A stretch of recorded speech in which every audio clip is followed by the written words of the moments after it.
The day Harlan Kowalski drove his salvage truck down the laneway of Crawford Millworks, he wasn't looking for a fight. He was just trying to keep the lights on. It was the second week of November, which in northern Ontario means the kind of cold that settles into your knuckles and stays there. Harlan had gotten a call from a dispatcher he barely knew, something about surplus lumber equipment being cleared off a commercial property near Sudbury, industrial planers, old gang saws, the kind of machinery that most companies couldn't be bothered to list properly, so they just called someone like Harlan to haul it away for scrap value. He'd been doing this for 11 years. Ever since the mill where he'd worked for a decade closed without warning on a Tuesday morning in March, Harlan had built something from nothing, a small salvage and restoration operation out of a rented bay in Chelmsford, population 3,000, where everyone knew your name and half of them owed you a favor. He drove the truck himself most days. He did the estimates. He did the restorations. He picked up his daughter from school at 3:30 and made her grilled cheese and tomato soup on the nights she had hockey practice, and he did the books after she went to bed. He wasn't looking to get rich. He was looking to stay standing.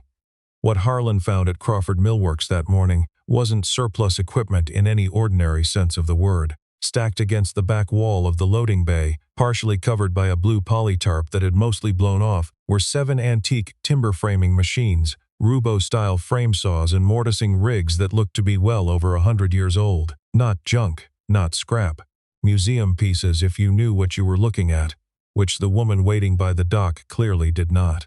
Her name was Sabrina Vance, and she was the Regional Operations Director for Northgate Capital Holdings, a Toronto-based development company that had acquired Crawford Millworks 18 months earlier as part of a portfolio deal and immediately began stripping the property for a mixed-use condo conversion. She was 38, dressed in a coat that cost more than Harlan's truck payment, and she was holding a tablet with a manifest that listed the 7 machines under one line item: obsolete equipment, no resale value, disposal required.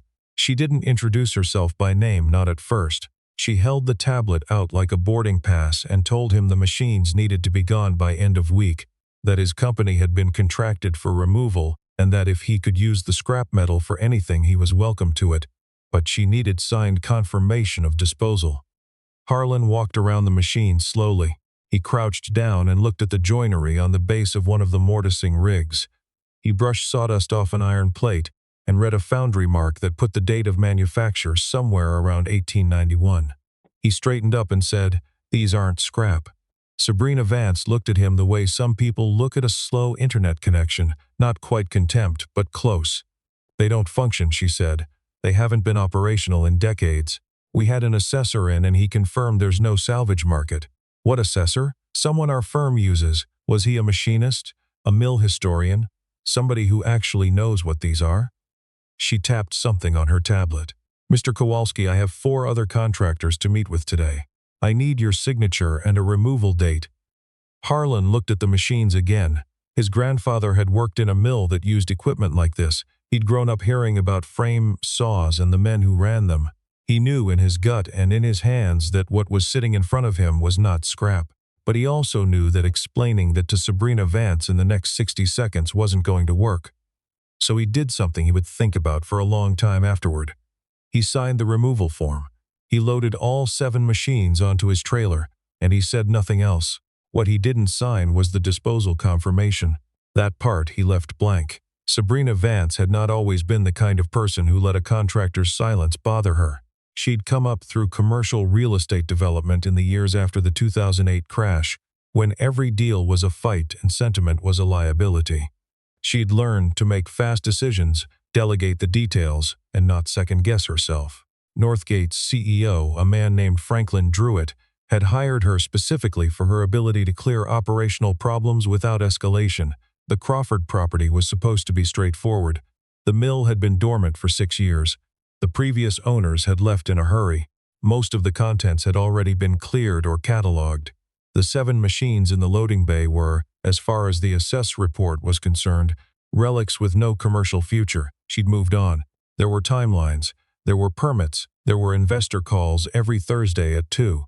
But 3 weeks after the Chelmsford contractor took the machines away, Sabrina received an email that made her set down her coffee. It came from the curatorial director of a heritage trades organization based in Halifax. Not a museum exactly, more of a living history foundation focused on pre-industrial Canadian craftsmanship. The email was polite, almost cautious in its phrasing, as though the sender wasn't sure he was reaching the right person. He was inquiring about 7 timber framing machines that had been documented in an archive photo from the Crawford Millworks collection, circa 1908. The foundation had been searching for them for almost 4 years. They were, he wrote, among the last confirmed examples of a specific type of pre-Confederation woodworking apparatus, an extremely rare configuration that appeared in only a handful of mills before mechanized production made them obsolete. If any of the machines had survived, they would be of significant cultural and financial interest. He included an appraisal estimate from a specialist in Halifax who had assessed similar pieces for auction houses in Europe.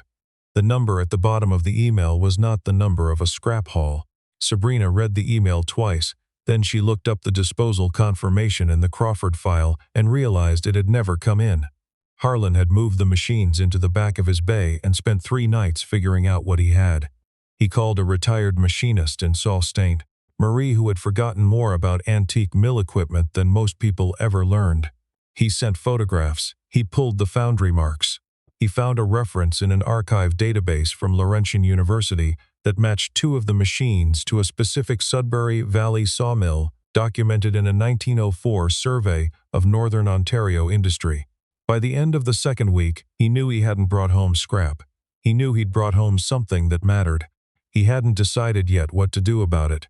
That's the honest truth of where things stood. He wasn't sitting in his bay plotting anything.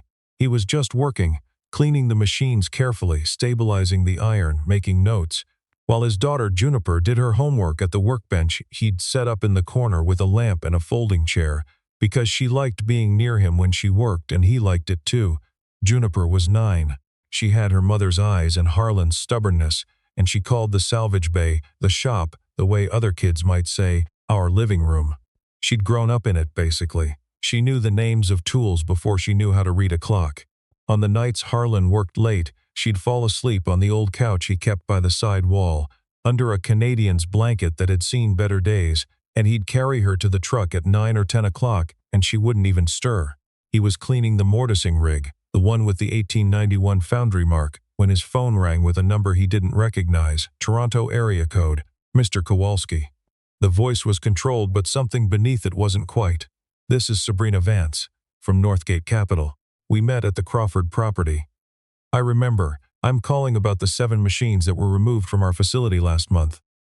Harlan set down the brush. What about them? It appears they may have been misclassified on our manifest. A pause.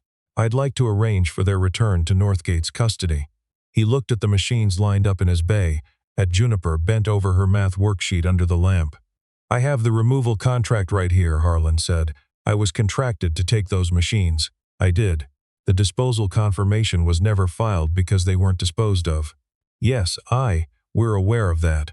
What I'm saying is that there's been an error on our end, and we'd like to rectify it. What kind of error? Another pause. The machines were listed as having no commercial value. We've since learned that assessment was incorrect. Harlan said nothing. We're prepared to compensate you for your time, and any restoration work you've done, a reasonable finder's fee, of course. He still said nothing, and the silence lasted long enough that Sabrina Vance said, Mr. Kowalski, I'm here, he said. What are you offering? The number she named was meant to sound generous. It wasn't. That's not going to work, Harlan said. Sabrina spent the next 3 days trying to figure out exactly where she stood legally, which was not as comfortable a place as she'd hoped. The company's lawyer was honest with her, which she appreciated even when the honesty was inconvenient. The machines had been removed under a contract that specified disposal, but the disposal had never been confirmed or completed. Harlan Kowalski had not technically disposed of anything. He had also not stolen anything. The gray area was, in the lawyer's words, significant and not in our favor. What the lawyer recommended was a negotiated settlement. What the lawyer recommended against was any posture of entitlement or pressure, because that would likely result in Kowalski getting proper legal representation and a judge deciding what reasonable meant, which was not a calculation that favored Northgate. Sabrina had not told Franklin Druitt the full story yet. She'd said there was a complication with the Crawford clearance. She'd said she was handling it. She drove to Chelmsford on a Thursday morning without calling ahead, which she realized halfway there was either bold or stupid, and she wasn't sure which. She'd found the address from the business registration, Kowalski Salvage and Restoration, which had a website with photographs of restored equipment and a phone number, and not much else. The bay doors were open when she pulled up. She could hear the sound of something being worked on inside, a slow rhythmic scraping, like metal being cleaned with a wire brush. She walked in without knocking because there was no door to knock on, and she found Harlan Kowalski crouched beside one of the frame saws with a small girl sitting on a stool nearby, watching him work and narrating something quietly to a stuffed rabbit. He looked up when he heard her footsteps. Neither of them said anything for a moment. The little girl turned around and stared at Sabrina with the frank, unfiltered appraisal of a 9-year-old. "Dad," she said, "that lady's coat is really nice." Harlan stood up and wiped his hands on a rag. "Juniper, go sit in the office, please. I'm not done telling Rabbit about the saw, Juniper." She slid off the stool with the exaggerated reluctance of a child who has been asked to do something reasonable and finds it extremely inconvenient. She took the rabbit and went. Sabrina watched this and felt something she hadn't expected to feel, which was uncomfortable. Miss Vance," Harlan said. "You should have called. You didn't seem inclined to negotiate by phone." "I didn't seem inclined to negotiate at all, which is different." She looked around the bay. The 7 machines were positioned along the back wall. 2 of them had clearly been worked on. The iron cleaned, some of the wooden components stabilized and repinned. They looked, she realized, better than they had at Crawford, considerably better. "You've been restoring them," she said. "I've been stabilizing them. Restoration's a longer process. You knew what you had when you took them." He looked at her steadily. "I suspected, and you signed the removal form anyway. You were going to get rid of them regardless," he said. "Your assessor told you they were worthless. You'd already decided. If I'd argued with you in that loading bay, what would have happened?" She didn't answer because she knew the answer. She would have called another contractor. "So you took them and you waited." "I took them because I was contracted to take them," he said. "Everything after that was my call." Sabrina walked closer to the mortising rig, the ATD-11. Up close, the quality of the ironwork was extraordinary. She had thought about the email from Halifax, the appraisal number, the conversation she was going to have with Franklin Druitt eventually. "I want to make this right," she said. It came out sounding more genuine than she'd intended. Harlan studied her. "Why? Because I made a mistake. You made a mistake, and now those machines turn out to be worth something, so you want them back." "Both things are true," she said. "I'm not going to pretend otherwise." He seemed to weigh that. It was one of those silences where the other person is actually thinking, not just being difficult. Sabrina had learned to tell the difference. "What's Northgate planning to do with them?" he asked. She hesitated. "The Heritage Foundation in Halifax has expressed interest. There'd be a sale most likely. The proceeds would roll into the Property Development Fund, so they go to Halifax's." "If Northgate retains, yes." Harlan nodded slowly. "I've been in contact with someone at Laurentian," he said, "the university's Indigenous and Northern Studies Department. They've been documenting pre-industrial trade's history in the Sudbury Basin. These machines are from that basin. There's an argument, a strong one, that they should stay here." Sabrina stared at him. "You've been negotiating with a university." "I've been having a conversation," he said. "Which is something I started doing after the first call from your company, when I realized you weren't going to just let this go." She thought about Franklin Druitt.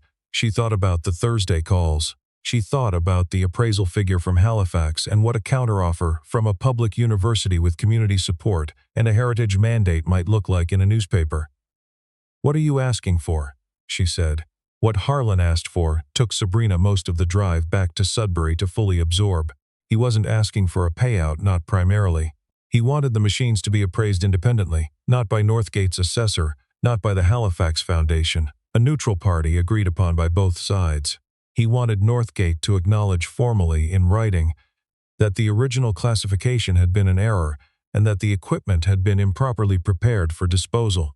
He wanted a fair market share of whatever the machines ultimately sold for, or, if Northgate was willing to consider it, a negotiated donation to the Laurentian program in exchange for a tax receipt at the appraised value. which, given the numbers she'd already seen, would be substantial. And he wanted it handled without pressure. Without lawyers sending letters, without someone from a development company, driving unannounced to a small shop in Chelmsford and making a little girl leave the room while her father got cornered. That last part he said quietly, without anger, which somehow made it land harder. Sabrina called Franklin Druitt from the highway. She told him the full story this time. The machines, the assessor's error, the university, Kowalski. There was a long silence. "How much are we talking about?" Druitt said. She gave him the range from the Halifax estimate. Another silence. "And this man wants what? He wants a cut. He wants fair compensation, and he wants the machines to stay in Northern Ontario if possible." "That's not Sabrina. The Halifax deal is already Franklin." She said it calmly. "If he files an action and this goes to a judge, we lose the timeline on the condo permits.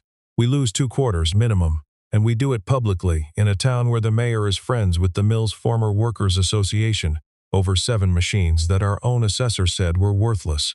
She paused. "And there will be a little girl on the news." Druitt said nothing. "He's not being unreasonable," she said. "He's being careful. There's a difference."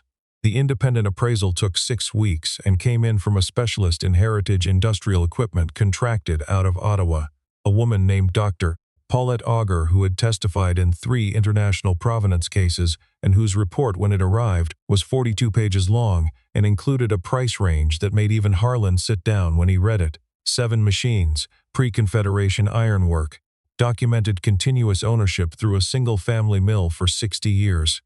2 of them, the mortising rig and the largest of the frame saws, were identified as the only confirmed surviving examples of a specific Canadian foundry's production during a narrow window before that foundry was destroyed by fire in 1903.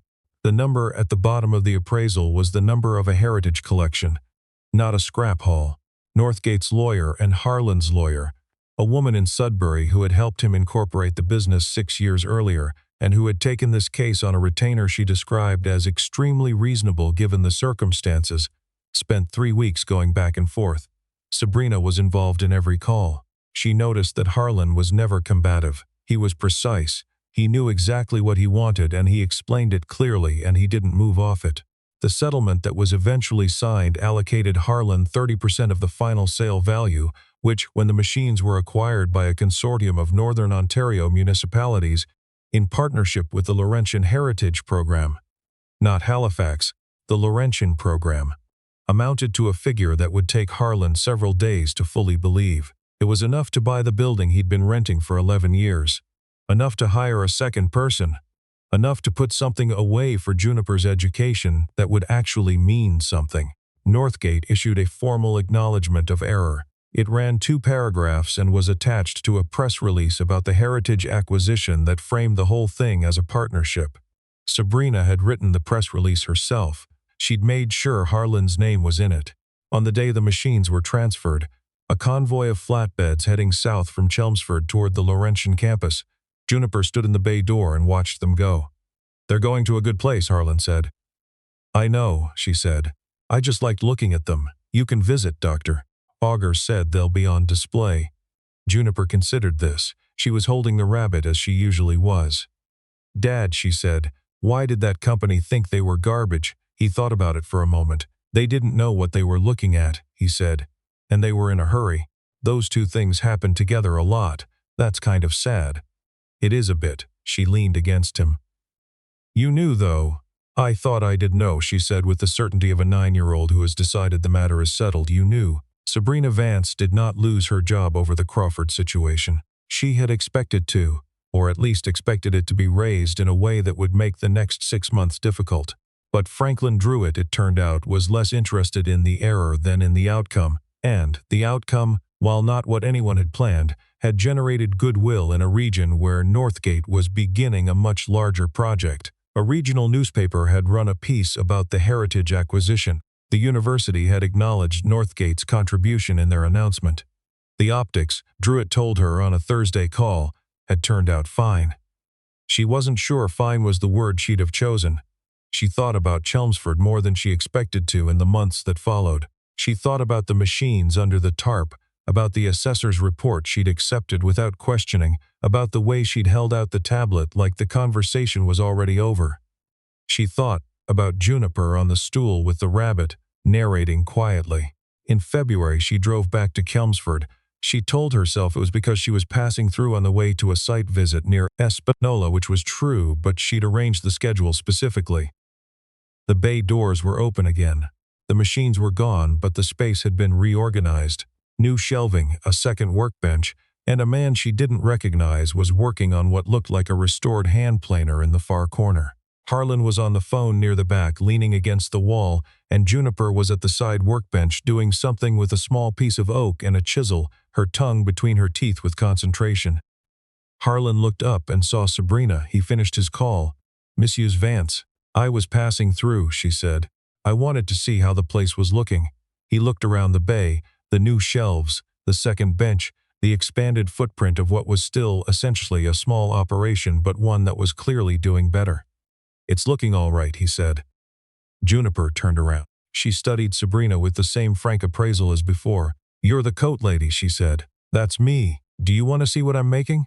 "Juniper," Harlan started. "It's okay," Sabrina said. She walked over to the workbench. Juniper held up a small piece of oak with the beginnings of a mortise cut into it. "Rough, but not wrong." "Dad's teaching me to cut joints," she said. "This is a mortise. The other piece goes in here and then it holds together without any nails." "I know what a mortise is," Sabrina said. And then, surprising herself, was a carpenter. Juniper looked at her with new interest. "Did he teach you?" "No," she said. "I didn't let him. I was always too busy." A small silence. "That's too bad," Juniper said, not unkindly, just factually. Sabrina looked at the rough little mortise in the piece of oak, at the child's careful hands, at the lamp throwing warm light across the workbench in the gray February afternoon. "It is," she said. "It really is." Harlan thought about a lot of things in the year after the settlement, about the morning at Crawford, when he'd met crouched by the mortising rig and known, in his hands, what he was looking at. About the contract he'd signed because arguing in a loading bay wasn't going to work. About the weeks in the bay with Juniper doing homework on the folding chair while he cleaned iron and figured out what he had. He thought about how much of what he knew came from people who were patient enough to teach him, his grandfather, the retired machinist in the SOT, the woman at Laurentian, who had answered his first email at 11 at night and clearly loved what she did. He thought about the things that get written off before anyone looks closely. He thought about Juniper's hands on the chisel, finding the grain. He was not a man who made speeches or wrote things down usually, but on the night before Juniper's 10th birthday, sitting at the kitchen table after she was asleep, he wrote her a letter. Nothing long. A few paragraphs about knowing the difference between things that are broken and things that just look that way. About how some things get called garbage by people who are in a hurry. About the importance of looking slowly. He folded it and put it in the shoebox where he kept things he wanted her to have eventually. Her first tooth, a photograph of her mother, the foundry mark he'd photographed from the 1891 mortising rig before it went to Laurentian. Then he went to bed, and in the morning she was 10 and she asked for waffles, and he made them. Some things you hold on to quietly, and they hold you back.